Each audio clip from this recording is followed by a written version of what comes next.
My parents did a wonderful job of introducing me to God and the mysteries of faith. I was very much in a Christian culture and quite happy with that.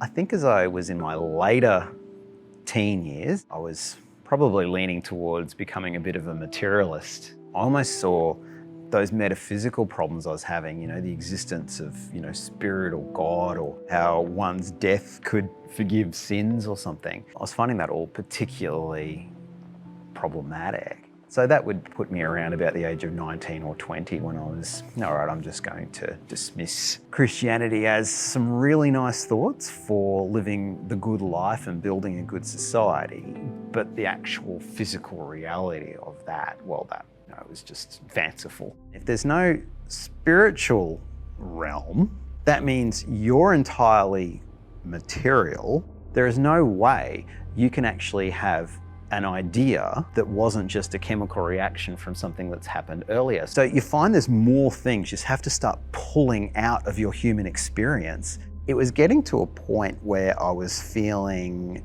not clinically depressed, but spiritually depressed. I would, finish most days very unsatisfied with either what I'd achieved or who I was, and thinking if I don't wake up tomorrow, that might actually be a good outcome, because oblivion would be better than just the trials of life.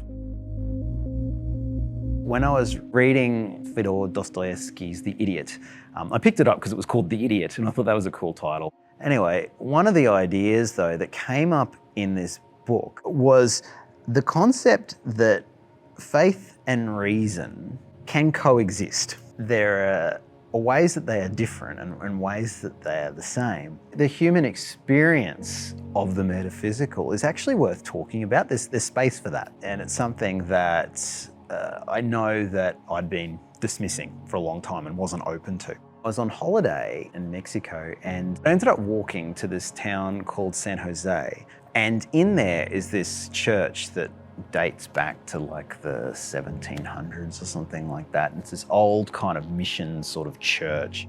I felt this feeling of calm that I hadn't had in a long time. This might be that experience of faith that one can be open to.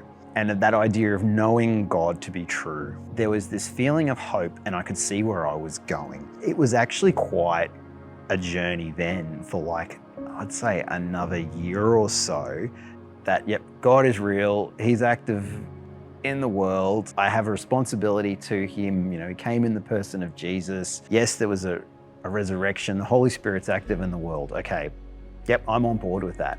But it took me a while to allow the Holy Spirit to, what we'd describe in our earthly walk as putting back some of the machinery that I ripped out when I was trying to be a materialist. I think there was a lot of repair work that had to happen before one day when I was prepared to humble myself to go into a church and admit that, I'm a sinner and I need to change.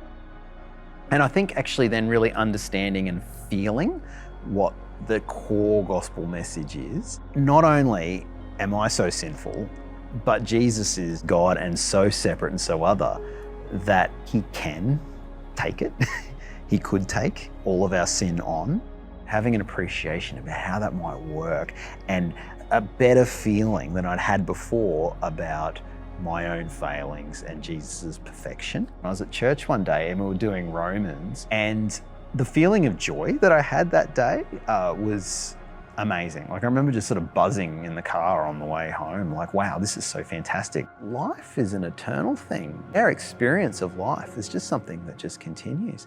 That is a really deep feeling of hope, because I knew that I wasn't a mere mortal. I wasn't just a material thing. There are some things that you can read and be told all you want, but the actual act of deciding that I'm going to accept this, that's, I think, what's changed. The actually wanting to understand and wanting to accept it, and that's led to me being able to accept the message of the gospel, and then that desire to share that with other people.